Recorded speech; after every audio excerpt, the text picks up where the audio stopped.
आज की कहानी का नाम है जैसे को तैसा। तो चलिए शुरू करते हैं। जंगल के निकट एक छोटा सा गांव था। उस गांव में कुछ लोग रहते थे, जिनमें रामू भी एक था। रामू बहुत गरीब था।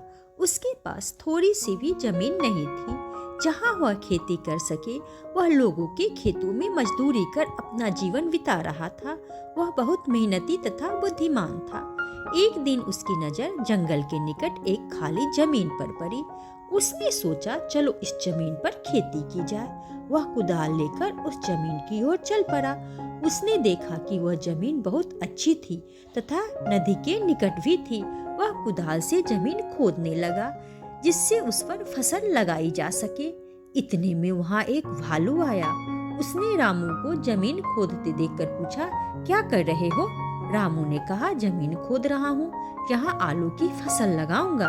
भालू बोला, यह जमीन मेरी है, अगर तुम यहाँ फसल लगाओगे तो आधी फसल मुझे देनी होगी। रामू बोला, ठीक है। भालू अपने आप को बहुत चालाक समझता था।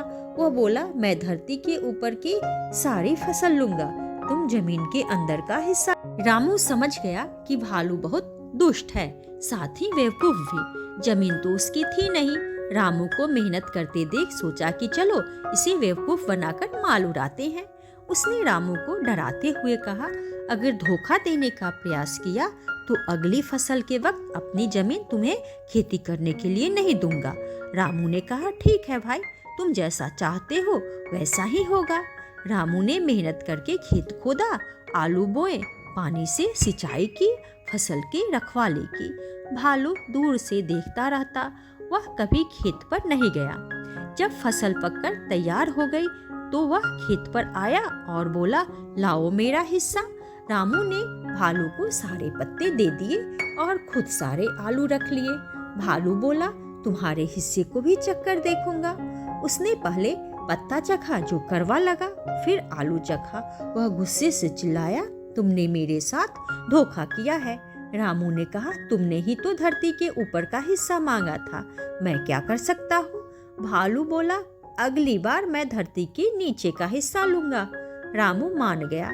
अगली फसल उसने ईख मतलब गन्ने की लगाई। इस बार भी भालू को कुछ नहीं मिला। सोचो क्यों?